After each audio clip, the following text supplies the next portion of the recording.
तो हेलो, आती हूँ इस चैनल पे पूरी social study from class 10th का सिविक्स का चैप्टर है एंड दैट इज फेडरलिज्म। सो इस चैनल पर हम सारे ही सब्जेक्ट पढ़ते हैं, सिविक्स, हिस्ट्री, ज्योग्राफी, सारे सब्जेक्ट पढ़ते हैं और सारी क्लासेस की सोशल स्टडी पढ़ते हैं। सो अगर आपको ये लेक्चर जो है आज का आपको पसंद आता है तो आप प्लीज़ मेरे चैनल को सब्सक्राइब ज़रूर कर दीजिएगा और आगे जो भी चैप्टर्स हैं वो मैं डालती रहूँगी आप लोगों के लिए। एंड स्पेशली अभी हम क्लास 9th और सो स्पेशली अभी हम क्लास 9th और क्लास 10th की सोशल स्टडी पे थोड़ा ज़्यादा फोकस है। सो किस तरीके से हम फेडरलिज्म को प्रैक्टिस करते हैं या किस तरीके से फेडरलिज्म को हम सक्सेस बना सकते हैं। We are a democratic country, हमारी कंट्री डेमोक्रेटिक है, हमारी कंट्री में फेडरलिज्म है, हमारी कंट्री में इक्वालिटी है, लिबर्टी है, फ्रेटर्निटी को फॉलो किया जाता है, प्रीएम्बल में ये सारी चीज़ें लिखी हुई हैं। तो हम एक डेमोक्रेटिक कंट्री में रहते हैं, हम भी गवर्नमेंट के साथ गवर्नमेंट के डिसीजंस में इन्वॉल्व्ड हैं। तो फेडरलिज्म को सिर्फ सेंट्रल गवर्नमेंट और स्टेट गवर्नमेंट ही सक्सेसफुल नहीं बना सकती है, या प्रैक्टिस किस तरीके से फेडरलिज्म करना सिर्फ सेंट्रल और स्टेट गवर्नमेंट के ऊपर ही नहीं है, लेकिन we the people of the country, हमारे ऊपर भी ये है कि हम फेडरलिज्म को किस तरीके से प्रैक्टिस करते हैं या कर रहे हैं या आगे करना चाहिए। ठीक है, see the success of federalism. Federalism कैसे सक्सेस हो सकता है। फर्स्ट आता है आपका constitutional provisions are necessary for the success of the federalism but these are not sufficient. देखो, कुछ कॉन्स्टिट्यूशनल प्रोविजंस हैं जो कि जरूरी हैं, आर नेसेसरी। कॉन्स्टिट्यूशनल प्रोविजंस यानी कि कॉन्स्टिट्यूशन में बहुत सारी चीजें ऐसी लिखी हुई हैं जिनको फॉलो करना जरूरी है। ठीक है, बट फेडरलिज्म की सक्सेस के लिए फेडरलिज्म सक्सेस रहे but these are not sufficient, लेकिन वो सफिशिएंट नहीं है। Now the real success of the federalism in India, nature of democratic politics in our country, this ensured, यानी कि हमारी कंट्री में डेमोक्रेटिक जो सरकार है या डेमोक्रेसी जो है उस डेमोक्रेसी का नेचर क्या है।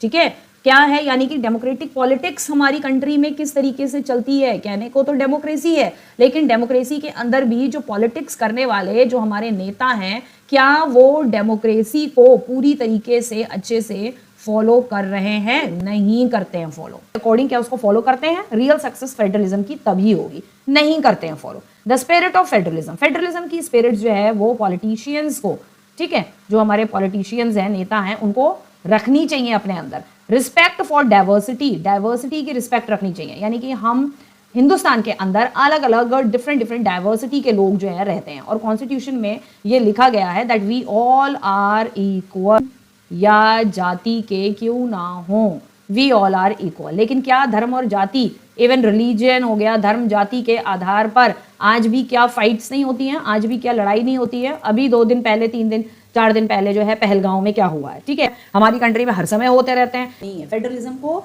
सक्सेस करना लोगों का भी काम है कि हमारे देश में जो डाइवर्सिटी है उसकी रिस्पेक्ट करें। भाई जब हिंदू मुसलमान की रिस्पेक्ट नहीं कर रहा है, मुसलमान हिंदू की नहीं कर रहा है, तो भाई क्यों आपस में फिर आप रह रहे हो? भाई मुसलमान देश में चला जाए, हिंदू देश में चला जाए। हिंदू का देश हिंदुस्तान ही है। जितना मॉडर्नाइजेशन हिंदुस्तान में आया है ना, वो सारा का सारा मॉडर्नाइजेशन है यूरोपियन कंट्री से आया, वेस्टर्न कल्चर से आया है, वेस्टर्न कंट्री से आया है। ये कोई हिंदुस्तान का खुद का अपना मॉडर्नाइजेशन नहीं था। ये जितना मॉडर्नाइजेशन है ना, जितना मॉडर्नाइजेशन लोग जो है अपने आप को बोलते हैं, ये सारा मॉडर्नाइजेशन ना ईसाइयों से ही हिंदुस्तान में आया है। यूरोपियन और वेस्टर्न कंट्री से ही हिंदुस्तान में सारा मॉडर्नाइजेशन आया है। सो इसलिए रिस्पेक्ट फॉर डाइवर्सिटी सिर्फ गवर्नमेंट का ही काम नहीं है। गवर्नमेंट ने रूल्स एंड रेगुलेशंस बनाए हैं, लेकिन इसलिए नहीं कि सेंट्रल गवर्नमेंट का ही सिर्फ काम नहीं है कि रिस्पेक्ट फॉर डाइवर्सिटी। काम जो है हमारा भी है, हिंदुस्तान के लोगों का भी काम है कि डाइवर्सिटी की रिस्पेक्ट करे। Desire for living together became shared ideal in our country, ideal share country. एक दूसरे को देखना बर्दाश्त नहीं होता है। हिंदू मुसलमान एक दूसरे को देखना बर्दाश्त नहीं कर रहा है, हिंदू ईसाइयों को देखना बर्दाश्त नहीं कर रहा है, लेकिन ईसाइयों का पूरा कल्चर अपना रहा है, ईसाइयों के तरह से कपड़े पहन रहे हैं, जीन्स शर्ट, ये सब कहाँ से आया? वर्ल्ड कहाँ से आया है? It's not the dress of India, it's not the dress of India. Girls छोटे छोटे मिनी स्कर्ट, ये स्कर्ट, आधे कपड़े, अधरंगे कपड़े ये जो पहन के घूमते हैं, जितनी भी लड़कियां हैं, जितनी भी गर्ल्स हैं आज के टाइम पे, पहले के टाइम पे जितना पूरा बॉलीवुड है, ये पूरा क्रिश्चियन कल्चर ही तो है, सारा का सारा यूरोपियन कल्चर है। लेकिन अगर हम हिंदुस्तान की बैक की बात करें हजारों सालों में, तो इस तरीके का कभी कोई कल्चर रहा ही नहीं है, किसी ने पहनी ही नहीं है इस तरीके की ड्रेसेस। ये सारी ड्रेसेस पहनने का स्टाइल सब यूरोप से ही आया।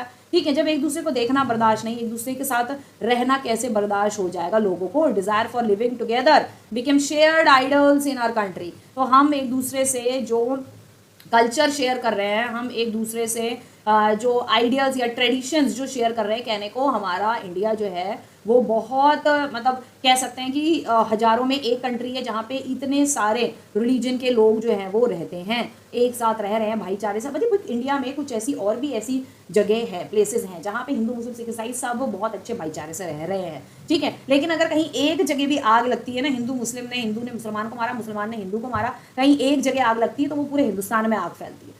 फेडरलिज्म ऐसे सक्सेस नहीं हो सकता। अब बहुत सारे लोगों को ये मेरी जो बातें जो है ना ये बहुत ज़्यादा बुरी लग जाएंगी, लेकिन ये फैक्ट है। मैं एनसीईआरटी के बेस पे पढ़ा रही हूँ, एनसीईआरटी में जो लिखा है वो पढ़ा रही हूँ, but example I am giving you the example from the latest scenario, from the latest जो आपकी कंट्री में, हिंदुस्तान में जो लेटेस्ट में आज जो हो रहा है, जो चल रहा है, एग्जाम्पल मेरे उसके बेस पे होते हैं। आ जाता है आपका लिंग्विस्टिक स्टेट। बहुत सारे स्टेट हमारे ऐसे हैं जो लिंग्विस्टिक बेस है, लिंग्विस्टिक यानी कि लैंग्वेज बेस्ड स्टेट्स भी हमारे बनाए गए हैं। Like for example Kerala, Tamil Nadu, Andhra Pradesh, Karnataka, ठीक है। ये कुछ ऐसे स्टेट हैं, गुजरात, राजस्थान में राजस्थानी बोली जाती है, हरियाणा में हरियाणवी लैंग्वेज बोली। लैंग्वेज के बेस पे स्टेट्स को डिवाइड किया गया था अकॉर्डिंग टू फेडरलिज्म, ठीक है। वही हम बीच के अगर स्टेट्स की बात करें, आपके यूपी, बिहार, मध्य प्रदेश, महाराष्ट्र, यहाँ पे बेसिकली नॉर्मली जो है यहाँ पर हिंदी बोली जाती है। Now creation of a linguistic states was the first and the major test of the democratic politics. Democratic politics की ये पहला टेस्ट था कि अगर हम स्टेट को लैंग्वेज के बेस पे बना दें, डिवाइड कर दें, तो क्या सिनेरियो चलेगा, यानी कि किस तरीके से लोग एक दूसरे के साथ सेटलमेंट बिठा के जो है रह पाएंगे, ठीक है। तो ये फर्स्ट टेस्ट था गवर्नमेंट का लैंग्वेज के बेस्ड पे डेमोक्रेटिक पॉलिटिक्स। लैंग्वेज के बेस पे हम स्टेट्स को डिवाइड करते हैं, डिवाइड स्टेट्स बना देते हैं, तो कैसे इसमें डेमोक्रेटिक पॉलिटिक्स क्या चल पाएगी। सिंस 1947 से लेकर 2020 तक a number of old state vanished, new states were created. बहुत सारे ओल्ड स्टेट्स को हटा दिया गया और लैंग्वेज के बेस पे नए स्टेट्स जो है वो क्रिएट कर दिए गए 2020 तक। लाइक उत्तर प्रदेश से, यूपी से उत्तराखंड अलग हुआ, उनकी पहाड़ी लैंग्वेज है। छत्तीसगढ़ अलग हुआ, बिहार से झारखंड अलग हुआ। लैंग्वेज के बेस पे तो ज्यादा नहीं था, लेकिन कुछ ये भी था कि ये कुछ ऐसे मतलब यूपी के अंदर, पूरे यूपी के अंदर जो आज उत्तराखंड अलग हुआ है, वो एक ऐसा पार्ट था जहां पर ना डेवलपमेंट की बहुत कमी हो रही थी। पहाड़ी इलाकों में डेवलपमेंट नहीं हो रहा था। अब यूपी की जो सरकार थी बस वो प्लेन्स एरिया में डेवलपमेंट के चक्कर में लगी पड़ी थी। इजीली जहां पर इलेक्ट्रिसिटी, पानी सप्लाई, सब कम्युनिकेशन हो पाता था तो वहीं डेवलपमेंट करती थी। बाकी जो ये पहाड़ी इलाके थे यहाँ पर डेवलपमेंट उस हिसाब से नहीं हो रहा था जैसे एक्चुअली में डेवलपमेंट होना चाहिए। This was done to ensure that the people who spoke the same language lived in the same state. This was done to ensure, ये इंश्योर करने के लिए ये बनाए गए स्टेट्स कि जो लोग एक सेम लैंग्वेज बोलते हैं तो उनको लैंग्वेज के बेस पे, लैंग्वेज के आधार पर एक ही स्टेट में रखा जाए।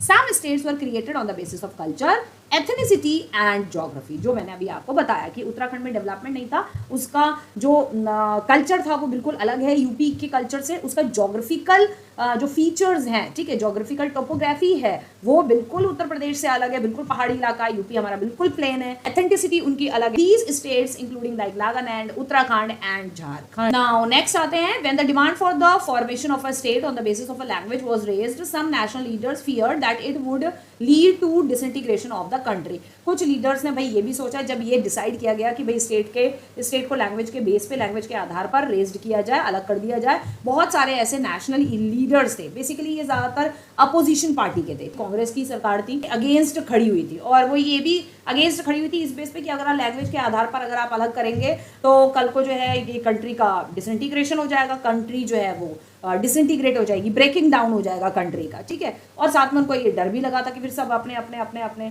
हम लैंग्वेज वाले हैं, हम सेम लैंग्वेज वाले हैं, हम अपने को देखेंगे, वो अपने को देखेंगे, वो अपने को, कोई एक दूसरे के साथ मिलजुल कर रहना नहीं चाहेगा। इस पे लीडर्स ने सोचा कि हम अलग अलग लैंग्वेज के बेस पे जो हम स्टेट्स बना रहे हैं, तो उनके अंदर भी ये डर था कि कहीं लैंग्वेज के बेस पे हम जो देश का बंटवारा कर रहे हैं तो इससे कहीं और ज़्यादा हमारी डेमोक्रेसी, हमारी यूनिटी जो है वो खराब ना हो जाए, ठीक है। लेकिन हाँ, उस टाइम पे लीडर्स को क्या दिखा क्या नहीं दिखा कि नहीं हुई यूनिटी, इतनी ज़्यादा खराब तो नहीं हुई। लेकिन फिर मैं आपको बताने जा रही हूँ कि कुछ टीचर्स बोलेंगी बहुत ज़्यादा यूनिटी बढ़ गई, बहुत ज़्यादा डेमोक्रेसी हो गई और अच्छे से मैनेज हुआ हमारा देश। लेकिन ऐसा कुछ भी नहीं था, क्योंकि किताबों में जो लिखा होता है वो प्रैक्टिकली जब हम खुद उस जगह पर जाके चीज़ों को, लोगों को जब हम ऑब्जर्व करते हैं तब हमें पता चलता है। तो central government resistant linguistic state for some times, कुछ टाइम के लिए ये जो है लिंग्विस्टिक स्टेट को रेसिस्ट कर दिया गया, but the experience has shown that the formation of a linguistic state was actually made the country more United. लेकिन बाद में कुछ टाइम के लिए रोका गया, कुछ स्टेट्स को बनाया गया 1947 के बाद। फिर उन स्टेट्स से जब पॉजिटिव चीज़ें आई, जब पॉजिटिव चीज़ें मिली कांग्रेस के टाइम पे 1947 में, ऑब्वियसली कांग्रेस की सरकार था, लोग एक दूसरे से यूनाइटेड होकर रह रहे हैं, उनको कोई प्रॉब्लम नहीं है, कोई इशू नहीं है, सब एक दूसरे के स्टेट में जाते हैं, आते हैं, घूमते हैं, फिरते हैं, कल्चर शेयर करते हैं, ट्रेडिशन शेयर करते हैं, फूड शेयर करते हैं। आज आप देखिए साउथ इंडिया का जितना फूड है, ट्रेडिशन है, कल्चर है, ऐसा कोई फूड नहीं है जो हमारे नॉर्थ इंडिया में ना मिलता हो। किसी भी रेस्टोरेंट में चले जाओ, कहीं चले जाओ, किसी भी होटल में चले जाओ, आपको एक फूड खाने को मिल जाएगा। But people are ready to share their culture, their traditions, their food, their cloth. South India वाले थोड़ा सा जो है ना वो अपने आप को अलग रखते हैं, अलग रखना चाहते हैं, because I live in a south Indian peoples, live with the south Indian peoples, और आई हैव सीन कि साउथ इंडियंस जो है ना वो अपने आप को बड़ा सुपीरियर मानते हैं। वो इसलिए भी क्योंकि साउथ इंडिया में एजुकेशन जो है ना वो बहुत ज़्यादा हाई है, एजुकेशन बहुत high level. I had work with the south Indian peoples,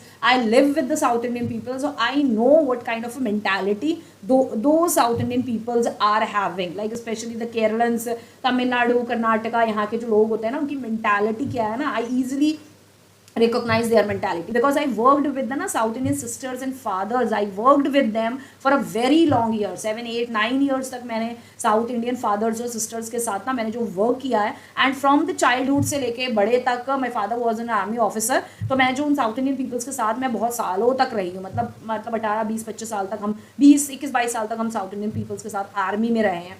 they are very egoistic, very much egoistic, ठीक है। बहुत सारी टीचर्स होंगी, फॉरेन कंट्री घूमी होंगी, यूरोप घूमी होंगी, इसी यूट्यूब के चैनल से पढ़ा के। I visited whole of the India being an army daughter, जहाँ पर लिंग्विस्टिक बेस पे, लैंग्वेज के बेस पे देश को अलग किया गया, बंटवारा किया गया। तो वो आज भी जो है, जो फियर था लीडर्स के अंदर, जो फियर था कि हाँ लैंग्वेज के बेस पे जो हम बंटवारा कर रहे हैं उससे देश बटेगा, यूनिटी नहीं होगी। उस समय लीडर्स को क्या दिखा क्या नहीं दिखा वो तो उस समय के लीडर्स को मालूम होगा, और वो तो चले गए मर के, ठीक है। लेकिन बाद में जो लोगों को दिखा, बाद में जो लोगों ने चीज़ें ऑब्जर्व करी, वो यही थी कि जिस बात का डर था वही था। लैंग्वेज के बेस पे जो अलग हुए हैं, तो south Indian people mostly north Indian peoples को पसंद नहीं करते हैं, they don't like north Indian peoples. ये फैक्ट है, बिकॉज मैं साउथ इंडियन लोगों के साथ रही हूँ सालों तक। पता नहीं गवर्नमेंट को क्या दिखा या क्या नहीं दिखा। The formation of a linguistic state has actually made the country more United.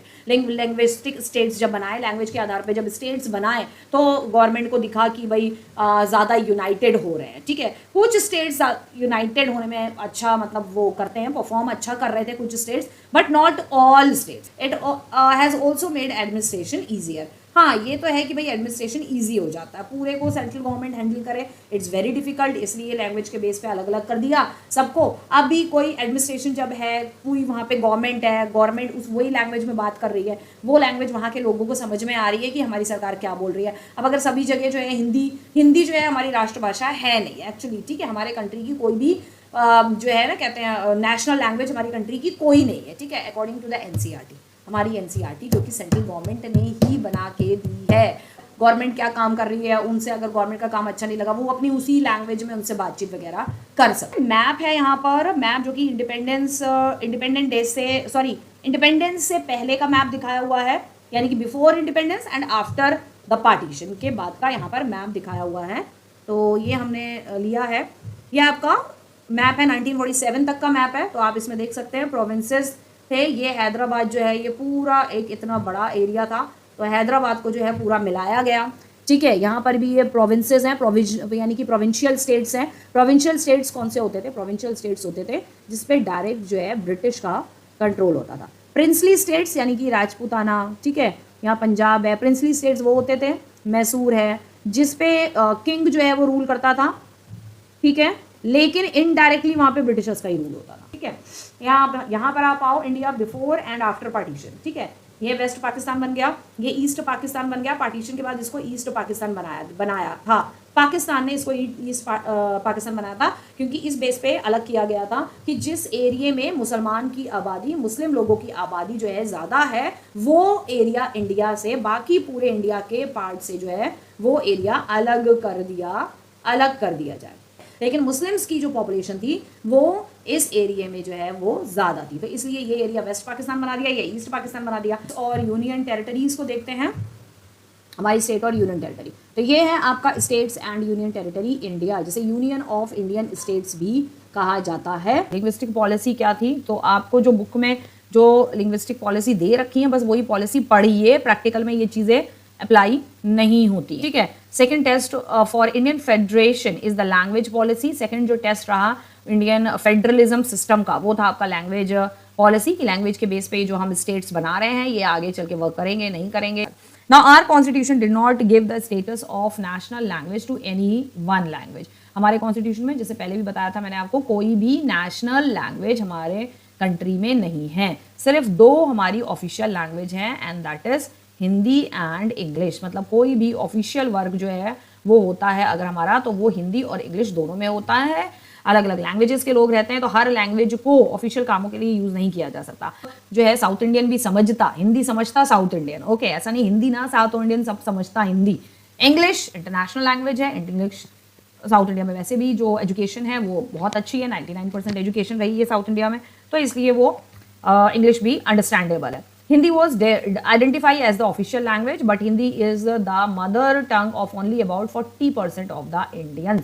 तो हिंदी जो बोलते हैं बहुत सारे लोग, हिंदी हमारी राष्ट्रभाषा, हिंदी हमारी राष्ट्रभाषा नहीं, हिंदी हमारी कोई भी राष्ट्रभाषा नहीं है। हिंदी को सिर्फ 40% लोग ही अपनी मदर टंग मानते हैं। Now therefore there are many safeguards to protect other languages, thus we have two official languages, Hindi and English। Next चलते हैं, beside Hindi the Indian Constitution recognized 21 languages as scheduled languages। ये हमारी scheduled languages हैं, 21 scheduled languages हैं, in total 22 हमारी total languages हैं।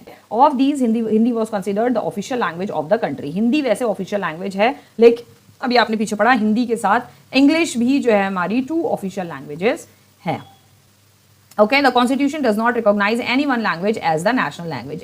इनमें से भी जो 22 लैंग्वेजेस हैं और हिंदी और इंग्लिश में से भी कोई भी हमारी नेशनल लैंग्वेज कॉन्स्टिट्यूशन के अकॉर्डिंग भी हमारी कोई नेशनल लैंग्वेज नहीं है। A candidate in an examination conduct for the central government का, अगर कोई भी सेंट्रल गवर्नमेंट का कोई भी एग्जामिनेशन होता है, पोजीशन में opt to take the examination in any of languages recognised by constitution. तो कॉन्स्टिट्यूशन के अकॉर्डिंग ये रिकॉग्नाइज किया गया है कि वो पर्चा आपका 22 लैंग्वेजेस में से किसी भी एक लैंग्वेज को आप ऑप्ट कर सकते हो। हिंदी और इंग्लिश में से भी कोई एक आप ऑप्ट कर सकते हो। मान लो आप तमिलनाडु से बिलोंग करते हो, आपकी प्रॉपर लैंग्वेज तमिल है, but you want to give your paper in English, तो आप इंग्लिश ऑप्ट कर सकते हैं। State to have their own official language. States की, हर स्टेट की अपनी अपनी ऑफिशियल लैंग्वेज नहीं है। Most of the government work takes place in the official language of the concern state. तो स्टेट का जितना भी जो ऑफिशियल काम होता है वो ऑफिशियल काम उसी ऑफिशियल जो स्टेट की ऑफिशियल लैंग्वेज है उसमें होता है सारा का सारा काम। Now case of 1965 का केस यहाँ पर बताया गया है। According to the Constitution, the use of English for official purpose was to stop in 1965। 1965 में क्या किया, इंग्लिश का जो यूज है वो खत्म कर दिया। Non Hindi speaking, non Hindi जो हिंदी नहीं बोलते थे, states demand that the use of English continue. लेकिन जो लोग हिंदी नहीं बोलते थे, जो स्टेट्स में हिंदी नहीं बोली जाती थी, तो वो फिर कैसे समझेंगे ऑफिस का जितना वर्क है। वहां पर ऐसा नहीं है कि कर्नाटका में सारे के सारे कन्नड़ी रह रहे हैं, वहां पर हिंदी बोलने वाले भी रहते हैं, वहां पर नॉर्थ इंडिया के भी रहते हैं और रहते हैं कई नॉर्थ ईस्ट के भी वहां पर रहते हैं साउथ में। ऐसा नहीं है, मध्य प्रदेश भोपाल यहाँ पर तो हिंदी लैंग्वेज चलती है, ठीक है। तो उन स्टेट्स ने बेसिकली जो साउथ के हैं, तमिलनाडु, केरला, वो आंध्र प्रदेश, कर्नाटका, इन सारे, मध्य प्रदेश वगैरह, इन सारे स्टेट्स में जो नॉन हिंदी वाले स्टेट्स हैं उन्होंने बोला कि नहीं भाई, demand that the use of English continue. In Tamil Nadu this movement took a violent form. लेकिन तमिलनाडु में इस चीज ने एक वायलेंट फॉर्म ले लिया, क्योंकि वहां पर बहुत सारे जो लोग जो थे वो हिंदी नहीं बोल सकते थे। वे हिंदी नहीं बोल सकते थे, या तो वो तमिल बोलेंगे या वो तेलुगु बोलेंगे। लेकिन जो लोग, जहां अगर कहीं बाहर से कोई आ रहा है, ठीक है, कोई बाहर से अगर आया है और वो तमिलनाडु में रह रहा है, तो वो जिसको ना तेलुगु आती है, ना जिसको कोई तमिल आती है, लेकिन वो वहां रह रहा है, उसकी पोस्टिंग हो गई है, या कोई आर्मी का पर्सन, कोई नॉर्थ इंडियन है का है जिसे ना तेलुगु आए ना तमिल आए, दोनों लैंग्वेज ना आए, ना कन्नड़ आए ना उड़िया, कोई लैंग्वेज नहीं आए, तो वो फिर किसमें ऑफिशियल वर्क करेगा, वो किसमें फिर काम करेगा। तो ऑब्वियसली उसके लिए जो है इंग्लिश इंपॉर्टेंट है। इसलिए तमिलनाडु में ये मूवमेंट ने जो है वायलेंट रूप ले लिया एंड रिजल्ट क्या हुआ, the central government agreed to continue the use of English along with Hindi for official purpose. Many critic think that this solution favoured the English speaking elites. बहुत सारे लोगों ने ये भी सोचा जो इंग्लिश स्पीकिंग इलियट्स है, क्योंकि उस टाइम पे बहुत सारे ऐसे ब्रिटिशर्स जो थे वो इंडिया में ही बसे हुए थे और उन ब्रिटिशर्स को ना तो हिंदी आए ना कोई पर्टिकुलर लैंग्वेज आए, ठीक है, ना तमिल आए, ना तेलुगु आए, ना कन्नड़ आए, ना उड़िया आए, ना मलयाली आए, ना कोई भी लैंग्वेज उन्हें आए ना। तो बहुत सारे जो इंडियन थे यानी प्रॉपर इंडियंस थे, उन्होंने यही सोचा कि भाई यूज ऑफ ये जो इंग्लिश और हिंदी का यूज सेंट्रल गवर्नमेंट ने परमानेंट कर दिया है, ये क्या है, इंग्लिश स्पीकिंग लोगों के लिए इलियट हो गया, यानी कि इंग्लिश स्पीकिंग लोगों को तो इससे बड़ा फायदा हो गया। अब वो अपने आप को बहुत ज्यादा को समझने लगेंगे, बड़ा अपने आप को घमंड दिखा। लेकिन आज हालात ये हैं कि if you go any of the school, आज हालात ये हैं इवन इन द बड़े बड़े ये ऑनलाइन जो आप पढ़ रहे हो, बड़े बड़े ऑनलाइन जो सेंटर्स हैं जो बच्चों को पढ़ा रहे हैं, वहां पर टीचर का भी जो टेस्ट लिया जाता है, चाहे वो फिजिक्स वाला हो, चाहे वो वेदांतु हो, चाहे वो कोई भी हो, दे वांट कि प्रॉपर जब आप इंटरव्यू मतलब दे रहे हो या अपना आप कोई डेमो वीडियो यानी कि पढ़ाते हुए का कोई डेमो वीडियो दे रहे हो, तो you have to speak totally in English. मतलब आपको अपना डेमो वीडियो भी प्रॉपर इंग्लिश में बोल के दे। इंग्लिश को नकारा जा रहा था, इंग्लिश को नकारा जा रहा था कि ये बोला जा रहा था ये ब्रिटिश की लैंग्वेज है, ये ब्रिटिश की लैंग्वेज है, फलान ढिमकान ये वो है। आज हालात ये हो गए, या आप किसी भी स्कूल में चले जाओ, हर स्कूल में इंग्लिश को इतनी ज्यादा प्रेफरेंस दी जा रही है, इतनी ज्यादा प्रेफरेंस देते हैं कुछ स्कूल्स में कि अगर आप इंग्लिश नहीं बोल पाते हैं, अगर आप इंग्लिश बोल नहीं पाते, अगर आप इंग्लिश लिख नहीं पाते हैं, तो मतलब आप अनपढ़ हैं। Think about it. If you are not speaking English today the situation is like that कि if you are not speaking English, if you are not explain the things in English, then you are illiterate। कि अगर आपको English नहीं आती है या आप English में बोल नहीं सकते हैं तो आप अनपढ़ हैं, आप अनएजुकेटेड हैं। डबल फेस्ड लोग जो हैं बहुत ज्यादा हमारी कंट्री में रहे। Promotion of Hindi continue to be the official policy of the government of India. Hindi का प्रमोशन करते रहना, गवर्नमेंट की ये पॉलिसी बन गई थी बाद में कि ठीक है इंग्लिश को हमने ऑफिशियल लैंग्वेज तो किया है, लेकिन हम हिंदी को जो है आगे चल के ऑफिशियल पॉलिसी हमारी ये भी रहेगी कि हम हिंदी को प्रमोट कर। Promotion does not mean that the central government can impose Hindi on states where people speak a different language. अब ये भी पॉलिसी में आ गया कि हिंदी का अगर गवर्नमेंट जो है प्रमोशन कर रही है तो हिंदी का प्रमोशन भी कर रही है, और फिर ये भी बोल रही है गवर्नमेंट, कॉन्स्टिट्यूशन ये भी बोल रहा है साथ में कि हिंदी का प्रमोशन अगर हम कर रहे हैं तो हिंदी का प्रमोशन करने का मतलब ये नहीं है कि हम हिंदी किसी भी स्टेट पर हम थोप रहे हैं, ठीक है।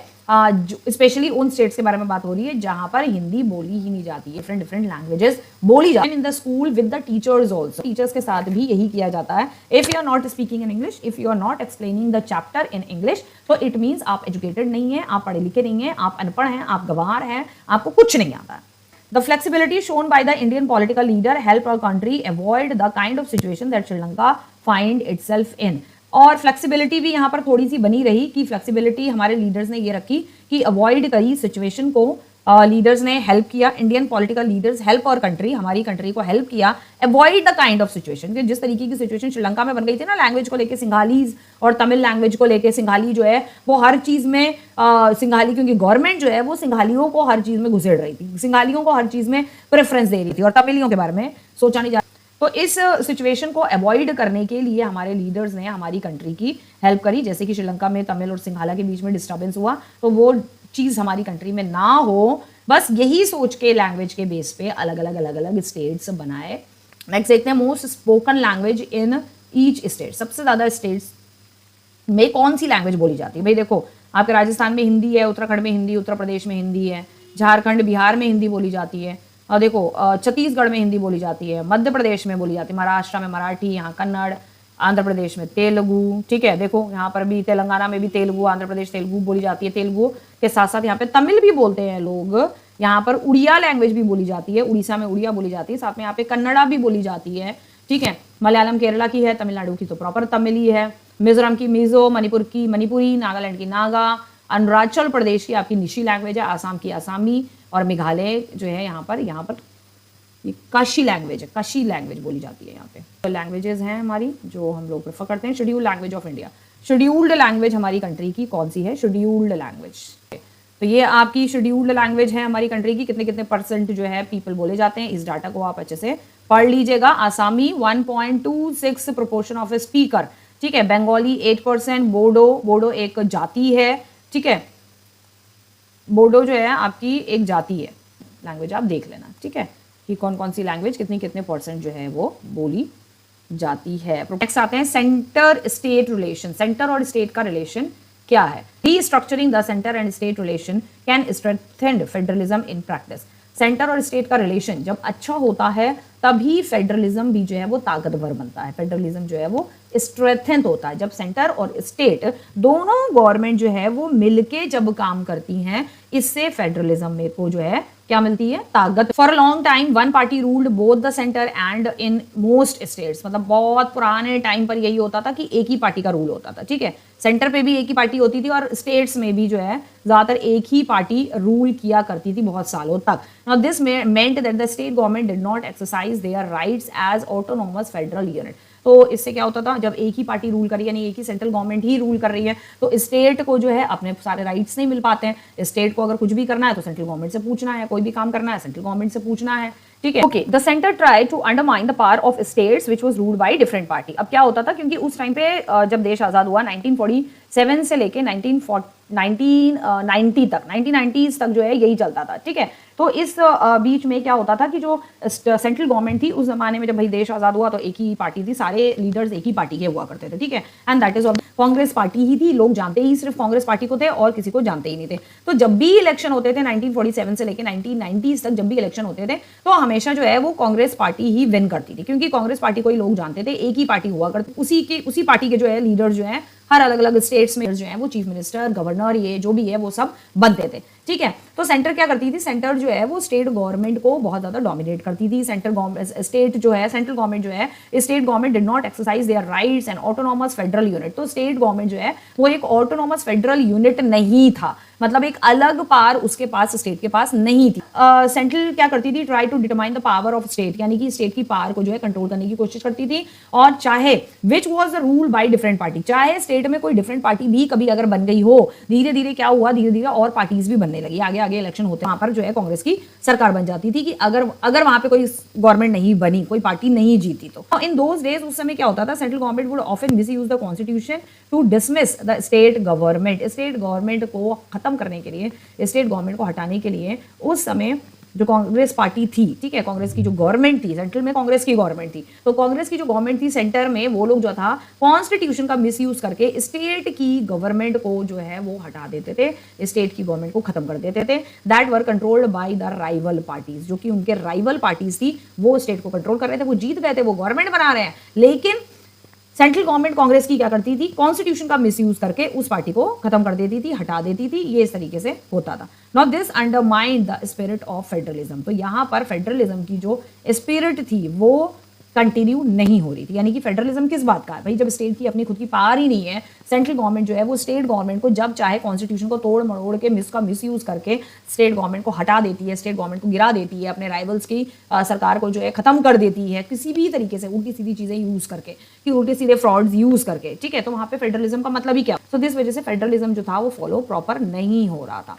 The beginning of the era of coalition government. अब यहाँ पर 1990s के बाद जो है एक नए तरीके का एरा जो है वो आ गया आपका कोलाइजन गवर्नमेंट का। यानी कि अगर कोई भी पार्टी, अब क्या हुआ था 1990 के बाद धीरे धीरे और भी पार्टीज बनती चली गई थी, डेमोक्रेसी ने खुद ने अपने आप को बड़ा डेमोक्रेसी बना लिया हमारी कंट्री ने, ठीक है।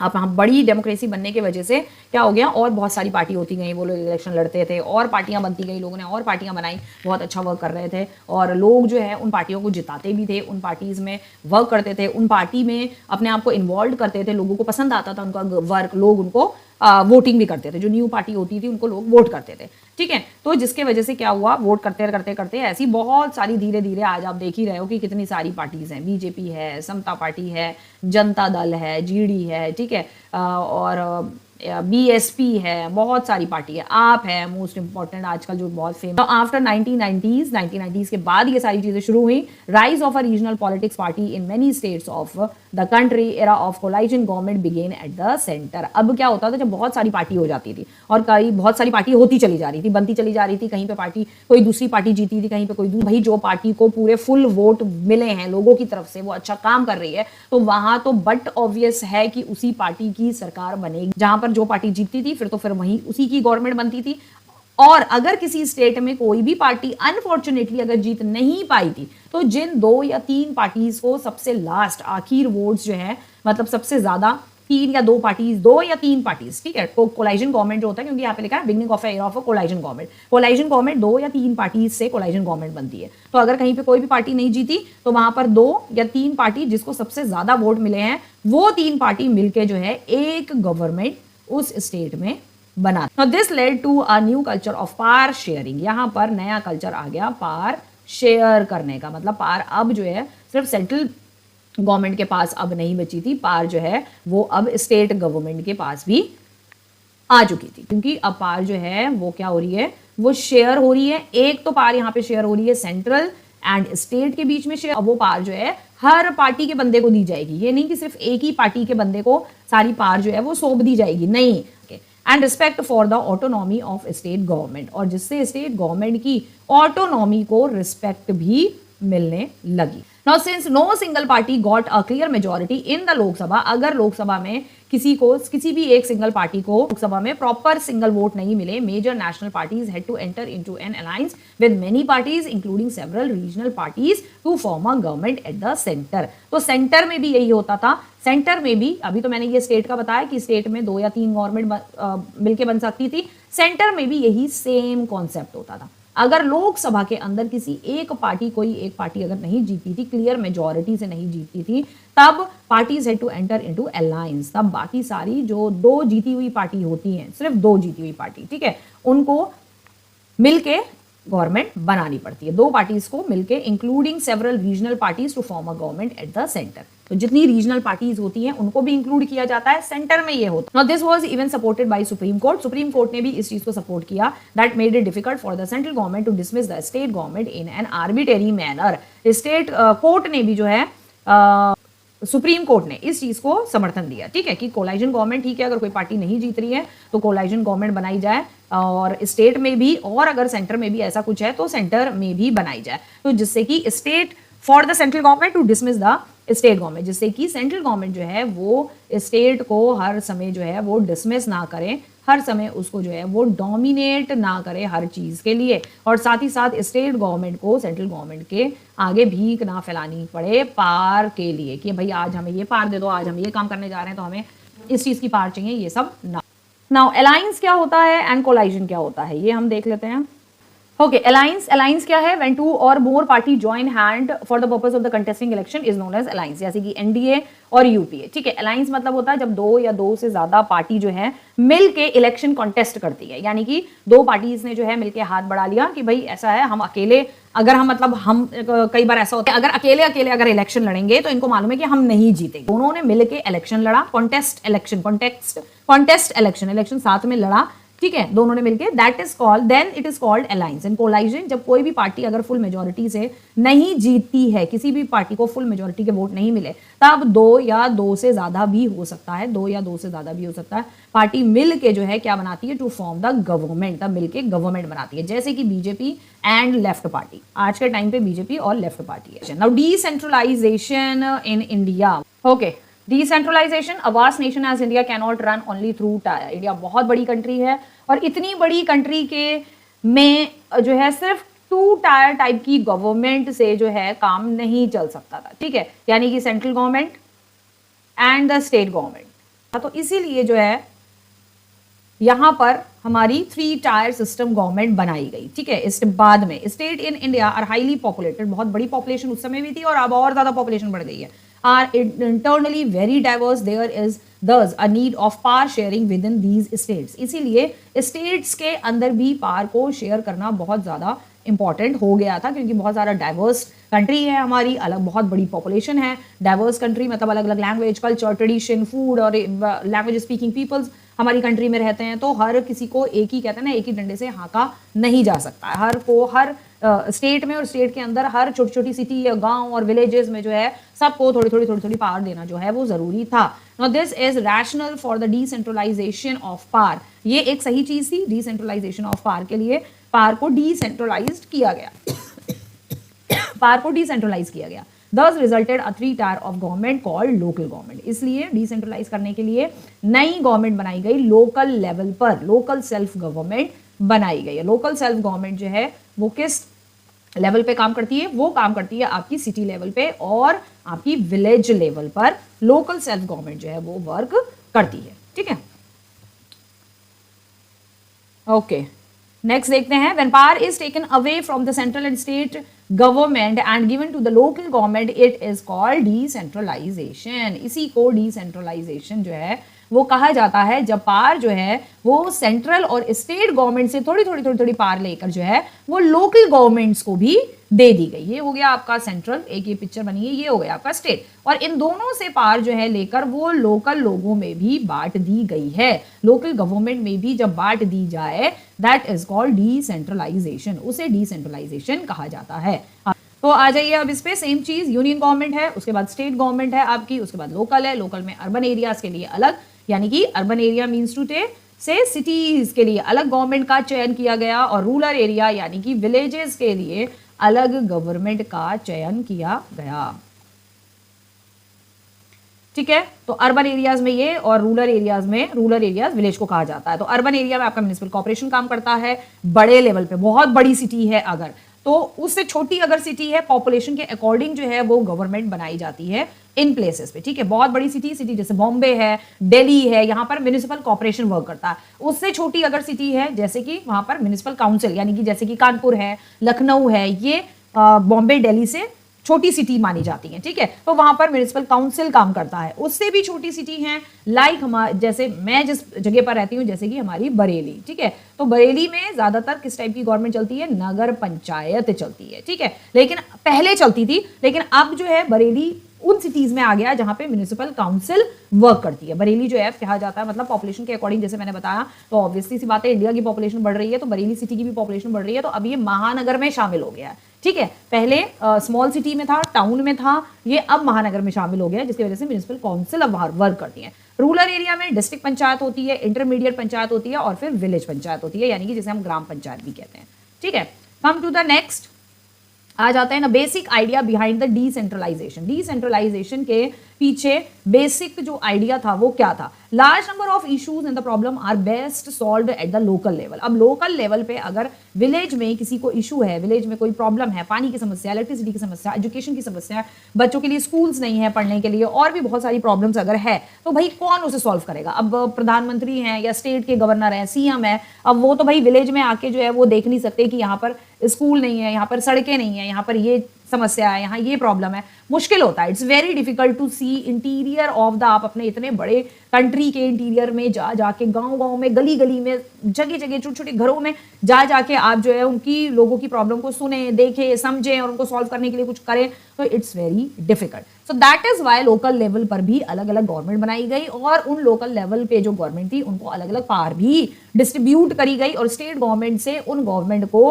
करोड़ ऑफ रुपीज में उनको पैसा भी दिया जाता है, ताकि अपने एरिया का वो अच्छा खासा अच्छे से डेवलपमेंट जो है वो कर सके। फॉर द डेवलपमेंट के लिए उनको सेंट्रल और स्टेट गवर्नमेंट से पैसा भी मिलता है।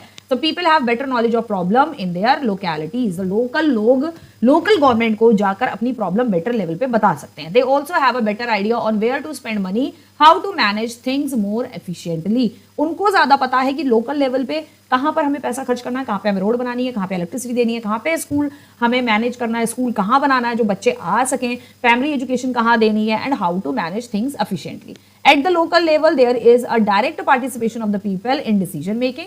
लोगों का, जो लोकल पीपल होते हैं उनका डायरेक्ट पार्टिसिपेशन भी मिल जाता है, वो हेल्प करते हैं गवर्नमेंट की लोकल चीजों में, कि अगर गवर्नमेंट ने बोला भाई हम यहाँ स्कूल सेटअप करना चाहते हैं, तो लोकल जो पीपल होते हैं वो हेल्प करते हैं, उनका डायरेक्ट पार्टिसिपेशन होता है। वो कहते हैं कि सर आप, गवर्नमेंट ने तो बोल दिया भाई, लोकल लेवल की गवर्नमेंट है कि हम यहाँ करेंगे, बोले वो कहेंगे सर आप ऐसी जगह करिए जहां पर बच्चे इजीली स्कूल तक पहुंच पाएं। तो वो जगह कौन सी है भाई? तो लोकल लेवल को, लोकल लोगों को ज्यादा पता होता है, गांव के लोगों को, सिटी के लोगों को ज्यादा पता होता है कि वो प्लेस कहां पर है और किस जगह पर अगर हम स्कूल सेटअप करेंगे तो बच्चों को ईजी रहेगा, सही रहेगा, वहां बच्चे आके इजिली आ सकते हैं स्कूल में। ठीक है, तो कहने का मतलब है ओवरऑल कि लोकल लोगों को अपनी लोकेलिटी के बारे में ज्यादा नॉलेज होती है इन कंपैरिजन टू सेंट्रल और स्टेट गवर्नमेंट के अकॉर्डिंग। ठीक है, so decision making which help to inculcate a habit of democratic participation. जब उनका पार्टिसिपेशन होता है किसी भी इशू में, किसी भी चीज में, गवर्नमेंट की किसी भी काम में, जब लोकल पीपल पार्टिसिपेट करते हैं तो डेमोक्रेटिक पार्टिसिपेशन से क्या होता है, पता लगता है कि हाँ भाई हमारी कंट्री में डेमोक्रेसी कायम है आज भी,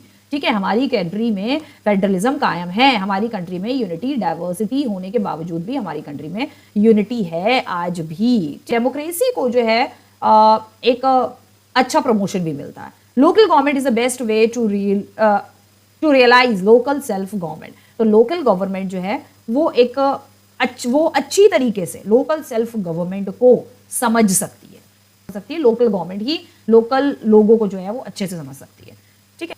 नेक्स्ट आ जाते हैं हम कंडीशन बिफोर 1992। अब 1992 से पहले क्या कंडीशन थी हमारी गवर्नमेंट की और विलेजेस की डिसेंट्रलाइजेशन करने की जरूरत क्यों पड़ी?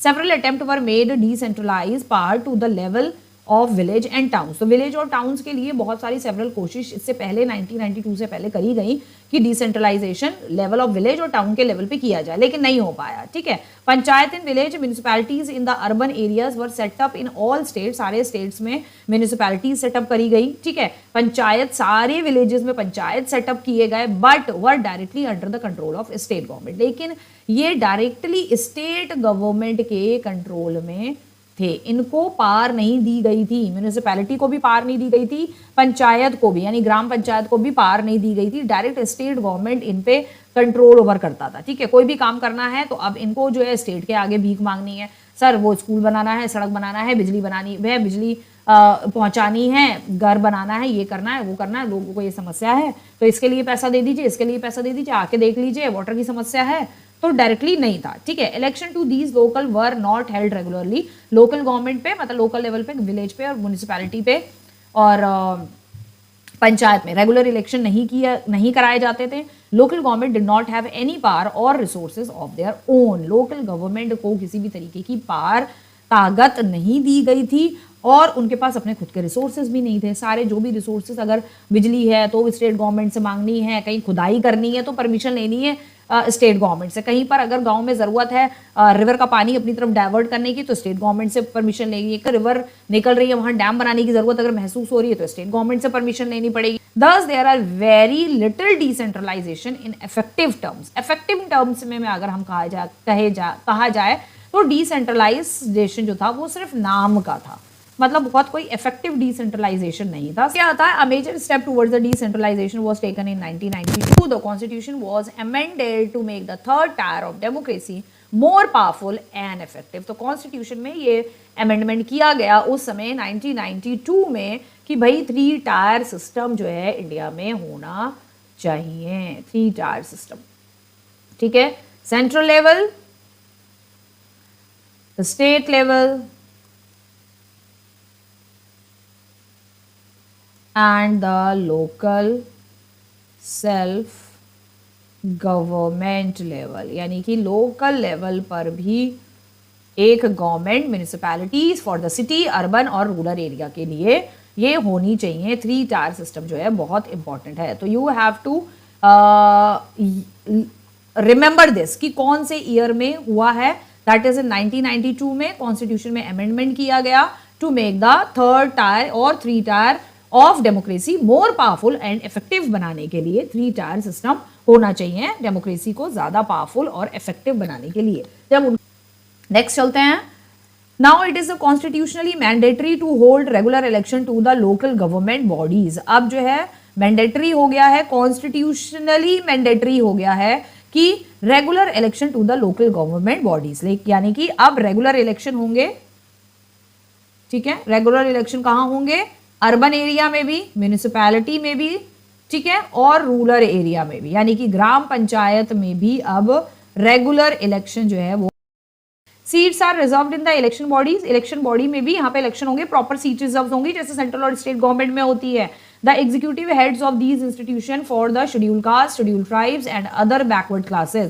ग्राम पंचायत में भी scheduled caste, scheduled tribe and OBC के लिए सीट्स जो हैं वो रिजर्व्ड करी जाएंगी, ठीक है। सीट्स जो है वो रिजर्व्ड करी जाएंगी and same in municipal corporation also. SC, ST and आपका ओबीसी के लिए सीट्स जो है वो रिजर्व करी होनी चाहिए। At least 1/3 of all position are reserve for women, दोनों में ही 1/3 पोजीशन जो है वो वुमेन के लिए होल्ड करी जाएगी।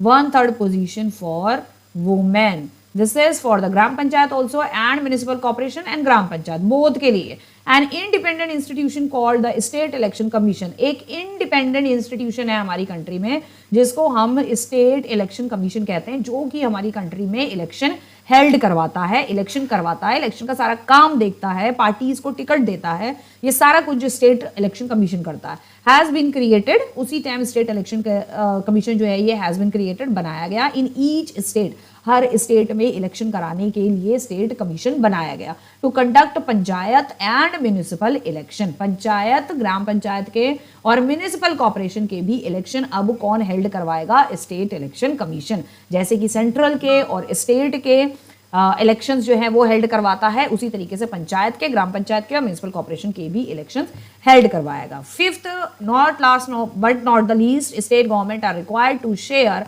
some parts and revenue with the local government bodies। ये मैंने आपको ऑलरेडी बताया था कि स्टेट गवर्नमेंट जो है वो पैसा देती है लोकल बॉडीज को अपना एरिया का जो है डेवलपमेंट कराने के लिए, ठीक है। रिक्वायर्ड टू शेयर, शेयर ग्राम पंचायत को भी करेगा शेयर और विलेज म्युनिसिपल कॉर्पोरेशन को भी शेयर करेगा parts, share part and the revenue, revenue यानी कि स्टेट गवर्नमेंट के पास रेवेन्यू का मतलब है जितना भी टैक्स आया है, शेयर पार्ट्स एंड रेवेन्यू, जितना टैक्स आया है स्टेट जो है वो ग्राम पंचायत और म्युनिसिपल कॉर्पोरेशन को देगा अपने एरिया को, यानी कि लोकल गवर्नमेंट बॉडीज को देगा अपने एरिया को डेवलप्ड करने के लिए, जो इलेक्ट्रिसिटी, बिजली, education, water, road construction, building construction, anything, तो वो एक लिमिटेड अमाउंट में वहां की पॉपुलेशन के अकॉर्डिंग जो है स्टेट गवर्नमेंट को लिमिटेड अमाउंट में जो है, ऐसे नहीं भर के बहुत सारा दे देना है क्योंकि उनको देना है तो बस इसलिए दे देना है, ऐसा नहीं है। लिमिटेड अमाउंट में उनकी पॉपुलेशन को देखते हुए ही शेयर दिया जाता है। ओके, नेक्स्ट है यहाँ पर गवर्नेंस स्ट्रक्चर बताया गया है। सेंट्रल गवर्नमेंट होती है, सेंट्रल गवर्नमेंट के नीचे आपकी स्टेट गवर्नमेंट आती है, स्टेट गवर्नमेंट के सेंट्रल गवर्नमेंट के नीचे स्टेट गवर्नमेंट, स्टेट गवर्नमेंट के नीचे आती है आपकी डिस्ट्रिक्ट, यानी कि जिसे हम जिला परिषद भी कहते हैं। अब डिस्ट्रिक्ट के नीचे आते हैं आपके blocks, municipal corporation, municipality and town council. तो ब्लॉक्स को हम कहते हैं पंचायत समिति, म्युनिसिपल कॉर्पोरेशन को कहते हैं महानगर पालिका, फिर म्युनिसिपैलिटीज को कहा जाता है नगर पालिका, टाउन काउंसिल को कहा जाता है नगर पंचायत। ब्लॉक्स के नीचे आते हैं आपके विलेज, जो कि ग्राम पंचायत होता है, और विलेज के नीचे आती है विलेज असेंबली यानी कि ग्राम सभा। नेक्स्ट हम चलते हैं अपने नेक्स्ट टॉपिक की तरफ, that is the rural local government और पंचायती राज क्या होता है, कैसे वर्क करता है, क्या क्या चीजें होती हैं एंड ऑल दैट, ठीक है। Rural local and Panchayati Raj system. First है हमारा ग्राम पंचायत एंड दूसरा है हमारा ग्राम सभा। अभी ग्राम पंचायत और ग्राम सभा क्या है, क्या डिफरेंसेस हैं वो हम देखेंगे। तो ये बेसिकली ग्राम पंचायत, ग्राम सभा इस लोकल, ये रूरल लोकल गवर्नमेंट होती है, यानी कि विलेज में ये लोकल गवर्नमेंट कहलाती है। उसको प्रॉपर जो नाम दिया जाता है उसे कहा जाता है पंचायती राज सिस्टम भी कहा जाता है। Now each village or group of villages in some state has a gram panchayat, मतलब स्टेट है, अगर आपका ये स्टेट है, इस स्टेट के अंदर जितने भी विलेजेस होंगे, अगर मान लीजिए इस स्टेट में 6 विलेजेस हैं, ठीक है, और कोई और स्टेट है उसमें जो है आपके 5 विलेजेस हैं, किसी स्टेट में 3 है, किसी में एक एग्जांपल है, किसी में 7 है, किसी में 10 है, किसी में है, लेकिन हर कितने भी विलेजेस हों और ईच विलेजेस और ग्रुप ऑफ विलेजेस जो कुछ स्टेट्स में, इन सम स्टेट्स में वहां पर क्या होता है, ग्राम पंचायत होती है। ग्रुप ऑफ विलेजेस को कहा जाता है gram panchayat. Decision making body, a council consisting of several ward members often called panch and a president or sarpanch. तो council of consisted of several ward members होते हैं, ठीक है। तो हर विलेज में से एक वार्ड मेंबर होगा, ऑफन कॉल्ड पंच, जिसे पंच कहा जाता है, और उसमें एक हेड होता है। उन 5 पंच मतलब 5 मेंबर, उसमें 5 मेंबर्स होते हैं। वार्ड मेंबर जो होंगे वो टोटल 5 मेंबर्स होंगे, एंड जिसमें जो हेड होगा वो होगा आपका प्रेसिडेंट और सरपंच, ठीक है। Now members are directly elected by all the adult population living in the ward और द विलेज। तो मेंबर्स जो हैं यहाँ पर डायरेक्टली इलेक्ट करते हैं, ठीक है। जो विलेज, जो पंचायत होगी, पंचायत में जो 5 लोग जो बैठेंगे उनको इलेक्ट कौन, यानी कि जो विलेज में जो पॉपुलेशन होगी, विलेज की जो पॉपुलेशन होगी वो 5 पंचायत के जो 5 मेंबर्स होते हैं उनको elect. This is our district, ये एक हमारी डिस्ट्रिक्ट है, और डिस्ट्रिक्ट में होते हैं हमारे ब्लॉक्स, लाइक 1 2 3 4। लाइक मान लीजिए ये 1 है, ये 2 है, ये 3 विलेज, मतलब डिस्ट्रिक्ट को ब्लॉक्स में जो है डिवाइड किया 4। अब इन ब्लॉक्स में किसी में 3 विलेजेस होंगे, किसी में 6 विलेजेस हो सकते हैं, किसी में 4 विलेजेस हो सकते हैं, कितने भी हो सकते हैं गांव, ठीक है। यहाँ पर सिर्फ आपको एक एग्जांपल दिया जा रहा है, कहीं पर जो है 10 विलेजेस हो सकते हैं, जितने भी होंगे, ठीक है। अब ये जो विलेजेस हर एक विलेज में क्या होती है, पंचायत होती है, ठीक है। एक पंचायत होती है, हर एक विलेज में एक पंचायत होती है। पंचायत में 5 मेंबर्स होते हैं जो बैठते हैं, जो सारा विलेज का डिसीजंस वगैरह, विलेज की प्रॉब्लम को सॉल्व करने की कोशिश करते हैं। और यहाँ पर एक हेड मेंबर होता है, जिसे हेड को हम सरपंच भी बोलते हैं और हेड मेंबर को हम प्रधान भी कह सकते हैं। अब हम देखते हैं ग्राम सभा के बारे में, कि ग्राम सभा में किस तरीके से चीजें बनाई जाती हैं। Work overall supervision over panchayat. तो ग्राम सभा जो है वो सुपरवाइज करती है पंचायत को। मेंबर्स कौन होते हैं, all the voters of the village. तो इसमें ग्राम सभा में जो मेंबर्स होते हैं, जितने वोटर्स होते हैं वो मेंबर्स होते हैं, ठीक है। Members all the voter of the village. Voter यानी कि जो वोट कर रहे हैं विलेज के, जो एडल्ट पॉपुलेशन है। अगेन ब्लॉक होता है ना, ब्लॉक के अंदर विलेजेस होते हैं, एक ब्लॉक में बहुत सारे गांव होते हैं, ठीक है। तो मान लीजिए यहाँ पर जो है आपके 6 विलेजेस हैं। अब क्या होता है कि जितने भी ये विलेजेस हैं, मान लीजिए 2 विलेजेस ने जो है मिलके ये डिसाइड किया कि भाई हम जो है अपनी ग्राम सभा बैठाते हैं, यानी कि दोनों विलेजेस की जो पंचायत है, वो दोनों विलेजेस की पंचायत आके दोनों बैठेंगे, दोनों के सरपंच जो है वो भी आके बैठेंगे, दोनों की पंचायत आएगी, ठीक है। और ग्राम सभा वो लोग बिठाते हैं, उसी को ग्राम सभा कहते हैं। Meet at least twice or thrice to approve annual budget of the gram panchayat. Gram panchayat का एनुअल बजट बनाने के लिए साल में ये जो ग्राम सभा होती है, साल में 2 बार या 3 बार ये ग्राम सभा बैठाई जाती है। उसके बाद और क्या काम है ग्राम सभा का, review the performance of the gram panchayat. Gram sabha जो है वो देखती है कि ग्राम पंचायत जो है वो अपना काम ठीक से कर रही है, नहीं कर रही है, या जो भी काम अगर वो कर रही है तो उसको टाइमली जो है वो रिव्यू भी करती है। ग्राम सभा कई जगहों पर लोगों के बहुत जो है हेल्पफुल रहती है, लोगों के काम आती है और लोगों को इससे बहुत ज्यादा फायदा भी होता है, ठीक। कुछ और चीजें दे रखी हैं इसमें ग्राम सभा एंड ग्राम पंचायत के बारे में। तो ग्राम सभा जो है वो एक परमानेंट बॉडी होती है। ऑल एडल्ट वोटर्स, जितने भी वोटर्स होते हैं, यानी कि एडल्ट वोटर 18+ जितने होते हैं, वो ग्राम सभा के मेंबर होते हैं। 2 बार इनकी जो है मीटिंग्स होती है, 2 मीटिंग्स हेल्ड ईच। और ग्राम पंचायत क्या है, वो टेम्पररी बॉडी होती है, एग्जीक्यूटिव बॉडी होती है। Meeting held by the sarpanch every month. यहाँ पे सरपंच जो है, सरपंच के साथ जो है पूरा मीटिंग्स वगैरह जो है, ग्राम पंचायत की पूरी मीटिंग सरपंच के साथ होती है। सरपंच जो है वो एक हेड होता है ग्राम पंचायत के। मीटिंग्स जो है हर मंथ, एवरी मंथ जो है वो होती रहती है। ओके, तो नेक्स्ट हम देखते हैं पंचायत समिति एंड जिला परिषद, यानी कि पंचायत समिति क्या होती है, जिला परिषद क्या होता है। Like for example let's see here, ये इस तरीके से डिवाइड किया गया है हमारी जो विलेज में, ठीक है, विलेज में जो हमारी लोकल सेल्फ गवर्नमेंट है उसको इस तरीके से डिवाइड किया गया है, लोकल सेल्फ गवर्नमेंट। तो कैसे डिवाइड किया गया है, सबसे नीचे होती है हमारी ग्राम पंचायत, ठीक है। अब ग्राम पंचायत तो आपको पता ही है, ग्राम पंचायत आपको पता लग गई है कि ग्राम पंचायत क्या होती है, कौन होती है। ग्राम पंचायत में मेंबर्स जो होते हैं वो कौन होते हैं, यानी कि ग्राम पंचायत में जो मेंबर्स होते हैं वो 5 मेंबर्स होते हैं ग्राम पंचायत में। और इन 5 मेंबर्स को कौन जो है इलेक्ट करता है, कौन इलेक्ट करता है, वो करता है आपके एडल्ट पॉपुलेशन ऑफ विलेज, ठीक। पर एक हेड होता है आपका, जिसे हम कहते हैं सरपंच, ठीक है। अब क्योंकि ग्राम पंचायत जो है वो किसके अंडर में आती है, ये डिस्ट्रिक्ट है, और डिस्ट्रिक्ट के अंदर डिस्ट्रिक्ट को आपका जो है ब्लॉक्स में डिवाइड किया गया है, 1 ब्लॉक, 2 ब्लॉक, 3 ब्लॉक, ठीक है, 1 2 3 एंड 4, ये 4 ब्लॉक हैं डिस्ट्रिक्ट में। डिस्ट्रिक्ट होती है, डिस्ट्रिक्ट के अंदर ब्लॉक्स होते हैं, और ब्लॉक्स के अंदर हमारे बहुत सारे गांव होते हैं, ठीक है। किसी में 10, किसी में 12 होते हैं, किसी में 25 होते हैं, किसी में 30 गांव होते हैं, किसी में कितने होते हैं। ब्लॉक्स के अंदर जो है वो सारे गांव आते हैं, हर एक ब्लॉक में कितने भी, तो यानी कि ब्लॉक्स के अंदर ग्राम पंचायत, ब्लॉक्स के अंडर में ग्राम पंचायत जो है वो वर्क करती है। तो यानी कि ग्राम पंचायत के ऊपर आती है आपकी ब्लॉक समिति, ठीक है। अब ब्लॉक समिति के जो मेंबर्स हैं उनको कौन इलेक्ट करता है, उनको इलेक्ट करता है ये ग्राम पंचायत के मेंबर। एक विलेज में एक ग्राम पंचायत है, फिर उसके ऊपर आता है जिला परिषद, ठीक है। यानी ब्लॉक समिति जो है वो जिला परिषद के अंडर में आती है। जिला परिषद यानी कि जिला, ये हमने क्या किया, डिस्ट्रिक्ट थी ना, डिस्ट्रिक्ट के अंडर में जो है आपके ब्लॉक्स आ रहे हैं, ब्लॉक्स के अंदर विलेजेस हैं, इसीलिए इनकी जो गवर्नमेंट है वो भी उसी लेवल पे है, यानी कि ब्लॉक समिति। अब ऐसा भी हो सकता है किसी डिस्ट्रिक्ट में जो है 4 ब्लॉक हो, किसी डिस्ट्रिक्ट में 8 हो, किसी में 9 हो, किसी में 10 हो। ब्लॉक्स डिस्ट्रिक्ट के अंदर हैं और एक ब्लॉक के अंदर कई सारे गांव या विलेजेस की जो है कई सारे विलेजेस आते हैं और उन विलेजेस की ग्राम पंचायत भी ब्लॉक के अंदर आते हैं। तो इस तरीके से ये जो आपका ये जो पिरामिड है वो इस तरीके से वर्क करता है। ब्लॉक जो है ग्राम पंचायत के वर्क को देखती है। तो इस तरीके से पंचायत समिति और जिला परिषद वर्क करता है। A few panchayat are grouped together to form a panchayat samiti और ब्लॉक और मंडल। तो इसे ब्लॉक समिति भी कहते हैं, पंचायत समिति भी कहते हैं, मंडल भी कहते हैं। Member of this representative body are elected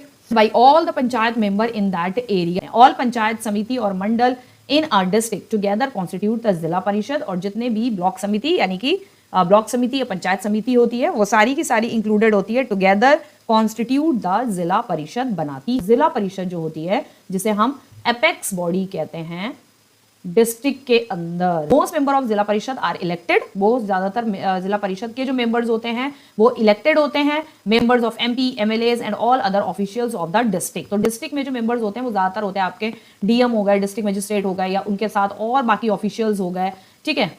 और मेंबर्स जिला परिषद के अंदर जो मेंबर्स होते हैं वो वहां के एमपीज होते हैं। Members most member of the जिला परिषद आर इलेक्टेड होते हैं। वो इलेक्ट किया जाता है, जिला परिषद के मेंबर्स को इलेक्ट किया जाता है। तो मेंबर्स कौन होते हैं? वहां के एमपीज, वहां के जो एमएलए होते हैं, या बाकी और जो नेता वेता छोटे मोटे जो नेता होते हैं, जो जिला लेवल के ना डिस्ट्रिक्ट लेवल के जो नेता होते हैं वो होते हैं, ठीक है। Local government bodies in urban areas. अब हम अर्बन एरियाज में देखते हैं लोकल बॉडीज जो है वो किस तरह से काम करती हैं अर्बन एरियाज में। Municipality are set in town. Towns होते हैं, सिटी होती है, ठीक है।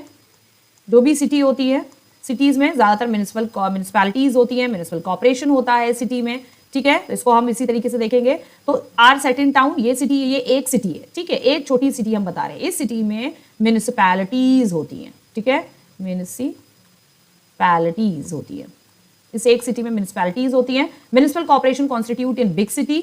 जो ये स्मॉल सिटी है आपकी, जो छोटी सिटी होती हैं वहां पर म्यूनिसिपैलिटीज होती हैं। जो बिग सिटीज होती हैं वहां पर वर्क करता है म्युनिसिपल कॉर्पोरेशन, ठीक है। जो बड़ी सिटी होती है, यानी कि जैसे आपकी मुंबई हो गई, दिल्ली हो गई, मुंबई, दिल्ली, कोलकाता, ये बड़ी बड़ी सिटी हैं, यहां पर म्युनिसिपल कॉर्पोरेशन वर्क करता है। जो छोटी सिटी है, प्रीवियसली भी मैंने आपको बताया था, छोटी सिटी में म्यूनिसिपैलिटीज जो है वो वर्क करते हैं। लखनऊ हो गई, बरेली हो गया और कानपुर हो गया, ये छोटी सिटी है, ठीक है। Both municipalities and municipal corporation controlled by elected bodies consisting of a people representatives. तो म्यूनिसिपैलिटीज और म्यूनिसिपल कॉर्पोरेशन में जो मेंबर्स होते हैं वो इलेक्टेड बॉडीज, एक इलेक्टेड बॉडीज होती हैं, वो इनके मेंबर्स को इलेक्ट करते हैं। और अगर बहुत बिग सिटी, ये स्मॉल सिटी हो गई, ये बिग सिटी हो गई, और अगर और भी बहुत छोटी सिटी है, मतलब स्मॉल सिटी से भी और बहुत छोटी सिटी है, जैसे कि प्रीवियसली भी हमने पढ़ा था, उसे हम बोलते हैं नगर पालिका। बहुत छोटी सिटी है तो वहां पर नगर पालिका होती है। लोकल सेल्फ गवर्नमेंट जो होती है वो, ये डिवाइड किस बेस पे किया जाता है? ये डिवाइड आपके पॉपुलेशन के बेस पे इसको डिवाइड किया जाता है। पॉपुलेशन के बेस पे इनकी गवर्नमेंट, ये लोकल सेल्फ गवर्नमेंट, नगर पालिका, म्यूनिसिपैलिटीज, म्यूनिसिपल कॉर्पोरेशन, ये पॉपुलेशन के बेस पे बनाया जाता है। ये आपने 7th में ऑलरेडी ये पढ़ा हुआ। स्मॉल सिटीज होती है, सबसे छोटी सिटी होती है, नगर पालिका नहीं होती है। नो, इट्स रॉन्ग, इट्स नगर पंचायत, ठीक है। यहाँ पर आपके होती है नगर पंचायत होता है। पॉपुलेशन देखी जाती है 10,000 से 20K यानी 20,000 तक की जो पॉपुलेशन होती है वो सिटी बहुत छोटी सिटीज में आती है, या वो विलेज होगा जो कि सिटी में कन्वर्ट होता नजर आ रहा है। कुछ टीचर्स ने, मैंने देखा है, मैंने ध्यान दिया है, नगर पालिका कहा है। नगर पालिका जो है, नगर पालिका होती है आपकी जो म्यूनिसिपल कमिटी होती है, ठीक है, जो यानी कि स्मॉल सिटी होती है, लाइक जैसे आपकी बरेली हो गई है, कानपुर है, ठीक है, इसे हम कहते हैं नगर पालिका। अच्छा, यहाँ पर आपके हेड होते हैं म्युनिसिपल चेयरपर्सन होता है म्युनिसिपैलिटी का। यहाँ पे जो पॉपुलेशन हिसाब से जो पॉपुलेशन होती है वो होती है आपकी यहाँ पे 20,000 से 20K से अराउंड 3 लाख तक की पॉपुलेशन होती है, ठीक है। 20,000 से 3 लाख तक की पॉपुलेशन की दिल्ली, मुंबई, मद्रास, कलकत्ता, ये सारी जो हो गई जहाँ पे म्युनिसिपल कॉर्पोरेशन जो है वर्क करता है। यहाँ पे पॉपुलेशन आपकी होती है करीब करीब 3 लाख से तो अबव ही होगी, और टिल जाएगी आपकी 3 लाख से अबव ही रहेगी population with population more than 1 million. Municipality और आपका म्युनिसिपल कॉर्पोरेशन, इसको कंट्रोल कौन करता है? जो पीपल्स रिप्रेजेंटेटिव होते हैं, यानी कि जो लोग होते हैं, यानी कि सिटीज में जो वहां पर एडल्ट पॉपुलेशन होती है, सेम सिटी में भी जो एडल्ट पॉपुलेशन होती है वो ही म्यूनिसिपैलिटी और म्यूनिसिपल कॉरपोरेशन के जो मेंबर्स होते हैं उनको इलेक्ट करते हैं। जहां पे म्यूनिसिपल कॉर्पोरेशन वर्क करता है वहां पर आपका हेड होता है मेयर। ओके, नेक्स्ट आ जाता है हमारा कंक्लूजन क्या है, यानी कि तो अब तक हमने जो भी सारा कुछ पढ़ा, फेडरलिज्म पढ़ा हमने, two form of a government होती है फेडरलिज्म में, unilateral form of a government हमने पढ़ा, federalism form of a government मतलब अलग अलग फेडरल टाइप की जो गवर्नमेंट होती है, ठीक है, पूरा सार जिसे हम कहते हैं, पूरा सार क्या है उसका, ठीक है। तो लेट्स सी द कंक्लूजन। ना conclusion in merits of decentralisation. अब डिसेंट्रलाइजेशन जो किया, पार्ट्स को डिसेंट्रलाइज किया, डिसेंट्रलाइज किया यानी कि पार्ट्स को डिवाइड किया, यानी कि आप ये भी कह सकते हो पार्ट्स को शेयर किया। तो लेकिन अब तक जहां जहां भी देखा गया है कि जो डेमोक्रेसी है या फेडरलिज्म जहां जहां भी जिस जिस कंट्री में है वहां पर जहां पर जिन प्लेसेस में, जिन कंट्रीज में फेडरलिज्म है, फेडरलिज्म के साथ साथ डेमोक्रेसी है, फेडरलिज्म से पहले तो डेमोक्रेसी आ जाएगा, डेमोक्रेसी है, डेमोक्रेसी के अंदर भी उनका federalism form of a government है, और फेडरलिज्म के अंदर भी उन्होंने पार्ट्स को शेयर किया हुआ है, पावर शेयरिंग है जिन कंट्रीज में। तो वहां पर गवर्नमेंट जो है वो मतलब काफी हद तक हम ये कह सकते हैं कि काफी हद तक अच्छा गवर्नमेंट वर्क कर पा रही है, लोगों को अच्छा बेनिफिट जो है वो मिल पा रहा है, लोगों को फ्रीडम मिल पा रही है, ठीक है, लोग आज़ाद हैं, फ्रीडम है लोगों को बोलने की आज़ादी है, ठीक है, freedom to express, freedom to speech, ठीक है, लोग कैन चूज अ रिप्रेजेंटेटिव, ठीक है, वोट करने की आज़ादी है, रिप्रेजेंटेटिव चूज करने की आज़ादी है। तो पावर शेयरिंग से मतलब बहुत सारी चीज़ें जो हैं ठीक है सुधरी हैं, बहुत बहुत खैर कहने को तो खैर बहुत सारी चीज़ें सुधरी हैं। तो मेरिट्स हैं हमारे, local government is the largest experiment of a democracy. Local government जब हमने बनाई, गवर्नमेंट ने जब लोकल गवर्नमेंट बनाई तो डेमोक्रेसी का जो एक्सपेरिमेंट था, यानी कि डेमोक्रेसी जो थी वो इससे और ज़्यादा लोगों तक पहुंची। लोग जो लोकल पीपल है, जो मतलब कोने कोने में, देश के कोने कोने में जो लोग रह रहे हैं, कोने कोने में, उनको पता लगा कि भाई डेमोक्रेसी क्या चीज़ है, डेमोक्रेसी में हमें हर चीज़ की आज़ादी मिलती है, हमें अपना नेता चुनने की आज़ादी है, बहुत बड़ी बात है, ठीक है, हमें अपने लीडर्स चुनने की आज़ादी है, बहुत बड़ी बात है। Now there are now about 36 lakh elected representative in the panchayats and municipalities. आज के टाइम पे 36 लाख लोग हैं, इलेक्टेड रिप्रेजेंटेटिव हैं पंचायत के अंदर दोनों मिलाकर, यानी कि ग्राम पंचायत में, ब्लॉक समिति में, जिला परिषद में पूरा मिला के, और म्यूनिसिपैलिटीज यानी कि सारी म्यूनिसिपैलिटीज की बात यहाँ पर कर रहा है। Constitutional status of a local government has helped deepen democracy. Constitutional status local government के लिए बहुत ही ज़्यादा हेल्पफुल का काम किया है, कॉन्स्टिट्यूशन ने डेमोक्रेसी को और ज़्यादा बढ़ावा दिया है। वुमेन्स रिप्रेजेंटेशन भी अब आने लगा है, वॉइस हैज़ इंक्रीज्ड, और औरतों की भी जो आवाज़ है अब डेमोक्रेसी के चलते, जो लोकल औरतें हैं, गांव में रहने वाली जो लोकल वुमेन्स हैं, विलेज में रहने वाली जो वुमेन्स हैं, और छोटी सिटी में या बड़ी सिटी में भी जो रहने वाली औरतें हैं, जो पहले आवाज़ नहीं खोल पाती थी या आवाज़ नहीं अपनी उठा पाती थी किसी इशू के लिए, किसी घर में, बाहर, कहीं भी परेशान किया जा रहा है, अब जो है वुमेन रिप्रेजेंटेटिव है हमारे पास जो कि अपनी आवाज उठा सकती है। डीमेरिट्स क्या है? While election are held regularly, election अगर रेगुलरली, क्योंकि क्या होता था ग्राम पंचायत वगैरह में कई बार जो इलेक्शंस जो थे ना वो रेगुलरली नहीं होते थे, ठीक है, इलेक्शंस रेगुलरली ना होने की वजह से कभी कभी कहीं कहीं पे रेगुलरली इलेक्शन होते थे, कभी कभी नहीं होते थे, तो इसी वजह से जो है क्या किया गया, वहां पर भी स्ट्रिक्टनेस गवर्नमेंट ने डाली। इसीलिए ये जिला परिषद, ब्लॉक समिति, हर लेवल पे छोटी छोटी बड़ी लोकल गवर्नमेंट जो है गवर्नमेंट ने बनाई। Most states government have not transfer significant part two the local government. कुछ ऐसी आज भी स्टेट गवर्नमेंट है जो विलेजेस में ग्राम पंचायत वगैरह को जो है ना सारी पावर जो है वो नहीं देती है, ठीक है, कि आप अपने गाँव में, अपने प्लेस जगह पे, विलेजेस में आप जो है मतलब अपना डेवलपमेंट करें। लैक ऑफ एडिक्वेट रिसोर्सेज, और कई जगहों पर ऐसा भी है जहाँ पर जो है विलेजेस में, म्यूनिसिपैलिटी सिटीज़ में म्यूनिसिपल कॉर्पोरेशन में जो है एडिक्वेट रिसोर्सेज जो है वो गवर्नमेंट के पास जो है वो एडिक्वेट रिसोर्सेज हैं ही नहीं, ठीक है। तो hence there is a long way to achieve the ideal of a local self government. तो इसीलिए लोकल सेल्फ गवर्नमेंट को अचीव करने के लिए, the ideals of a local self government, it's a long way, एक बहुत लंबा प्रोसेस जो है वो अब तक ये एक बहुत लंबा प्रोसेस जो है वो रहा है। जो है कार्टून्स हैं दिए हुए हैं वो हम देख लेते हैं, चैप्टर के कार्टून्स जो हैं वो क्या कहना चाहते हैं। तो ये 2 कार्टून्स हमें दिए गए हैं, या यहाँ पर आप देख सकते हो ये 2 कार्टून्स दिए हैं। The state plead for a more power. तो अब यहाँ पर जो है दिखाया है कि स्टेट, ये लाइन में लगे हुए हैं, सारे स्टेट्स हैं, क्योंकि पहले क्या होता था, पहले एक पार्टी होती थी कंट्री के अंदर और वही पार्टी जो है, वही एक पार्टी जो है बार बार जीतती थी, और दूसरी अगर कोई पार्टी होती भी थी तो उसको ज़्यादा वोट जो है वो नहीं मिलते थे। ठीक है, एक ही पार्टी जीतती थी, एक ही पार्टी होती थी, और बाकी जो स्टेट्स होते थे कंट्री के अंदर, उन स्टेट्स में जो भी छोटी छोटी पार्टियां होती थी तो उनको, उन पार्टीज को जो है अपना अपना स्टेट संभालने के लिए जो है वो दे दिया जाता था, और स्टेट संभालने के चक्कर में जो है उन स्टेट्स को पूरी फुल पावर नहीं दी जाती। तो सेंटर ये बेसिकली जो है दिखाया, इंदिरा गांधी जो है यहाँ पर खड़ी हुई हैं, और स्टेट्स को जो है वो फुल पावर कभी भी कांग्रेस के टाइम पे कभी भी जो है वो फुल पावर जो है वो नहीं मिली है। मतलब ये दिखा रहे हैं कि जो स्टेट की जो गवर्नमेंट है वो पावर्स जो है मांगने के लिए भीख मांग रही है। सेंट्रल गवर्नमेंट कभी भी पूरी तरीके से पूरी फुल पावर जो है वो नहीं देती थी।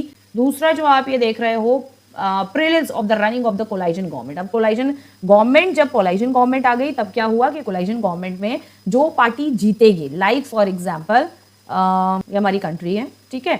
अब इसमें क्या है, जैसे जो हमने पढ़ा था ना अलायंस, और वो पढ़ा था हमने कोलाइजन, अलायंस और कोलाइजन पढ़ा था, तो उसमें यही होता था, ये आपकी अलग अलग पार्टी है, ठीक है। अब क्या है कि इस पार्टी में क्या हो गया, मतलब 1990s के बाद यही हुआ। 1990s के बाद क्या हुआ, बहुत सारी छोटी जिसे कहते हैं रीजनल पार्टीज जो थी वो आके खड़ी हो गई, ठीक है, रीजनल पार्टीज। अब पहले क्या होता था, ये हमारी अगर कंट्री है तो पहले क्या होता था, एक ही पार्टी होती थी, तो उस एक पार्टी को जो है पूरे के पूरे, मान लीजिए एक पार्टी है और इस एक पार्टी को पूरे 80% वोट मिल जाते थे। तो जब 80% वोट मिल गए यानी कि फुल मेजॉरिटी के साथ वो जीत गई, और जो दूसरी एक पार्टी, बड़ी मुश्किल से जो एक पार्टी दूसरी बनी, उसे 20% वोट मिले। तो भाई जब उसे 20% वोट मिले तो सरकार कौन बनाएगा, जो बड़ी पार्टी है, यानी कि जो जीती पार्टी है, वो भी फुल मेजॉरिटी से जो जीती है, 80% वोट्स के साथ जो जीती है। 90s से पहले ऐसा हुआ करता था। 1990s के बाद फिर क्या हुआ कि बहुत सारी छोटी छोटी पार्टीज जो थी वो आकर खड़ी हो गई। अब ये छोटी छोटी पार्टीज जब खड़ी हो गई तो क्या हुआ कि अलग अलग वोट मिलने लगे। किसी, मतलब मान लीजिए जो मेन बड़ी पार्टी थी, एक बड़ी पार्टी थी, 1 पार्टी, 2 पार्टी, 3 पार्टी, मान लीजिए और किसी को 30% वोट मिले, किसी को 20 मिले, किसी को 10 मिले, किसी को 25% वोट मिले। यानी कि कोई भी पार्टी फुल मेजॉरिटी के साथ फुल वोट नहीं मिले कि वो सरकार बना सके, ठीक है। फुल मेजॉरिटी के साथ कोई भी पार्टी नहीं जीती। अब जब कोई भी, मान लीजिए उसी एक पार्टी को मिले ज्यादा वोट, सबसे ज्यादा, मतलब सब में से ओवरऑल बात करें तो 30% वोट मिले, लेकिन इतने वोट भी नहीं मिल पाए कि वो, इतने वोट भी नहीं मिले कि वो अकेली एक पार्टी सरकार बना लेगी। तो तब क्या होता है, तब वहां पर 2 या 3 पार्टीज जो हैं वो मिलकर जो है कोलाइजन गवर्नमेंट बनाती है। यहाँ पर जो कोलाइजन गवर्नमेंट बनी है, इस बार जो गवर्नमेंट बनी है जीती, लाइक इस बार जीती है बीजेपी, ठीक है। जो मेन सबसे ज्यादा वोट मिले हैं वो बीजेपी को मिले हैं, लेकिन इतने भी नहीं मिले हैं कि वो अकेले सरकार बना ले, ठीक है। तो बीजेपी के साथ जो और दूसरी रीजनल जो पार्टी हैं, ठीक है, उनको भी थोड़े थोड़े जो है वोट्स जो है वो मिले हैं। तो इसमें जितनी भी जो छोटी छोटी पार्टीज हैं वो साथ में मिलके बीजेपी के साथ जो है उन्होंने कोलाइजन गवर्नमेंट बनाई। तो अभी जैसे कि सरकार कौन सी चल रही है, अभी चल रही है आपकी एनडीए की गवर्नमेंट चल रही है। एनडीए यानी कि नेशनल डेमोक्रेटिक अलायंस, यानी कि अलायंस किया। तो अलायंस में क्या होता है, अलायंस में भी यही होता है कि इसमें भी 2 या 2-3 पार्टीज जो हैं वो मिलके इलेक्शन लड़ती है। अलायंस का मतलब हो गया गठबंधन। इस गठबंधन से जो सरकार बनती है उसे कहा जाता है कोलाइजन गवर्नमेंट। अभी जैसे इतने टाइम से जो है जो सरकार, बीजेपी की सरकार चल रही थी, ठीक है, लेकिन अभी चल रही है आपकी एनडीए की गवर्नमेंट आई है, क्योंकि इसमें एनडीए में सिर्फ बीजेपी ही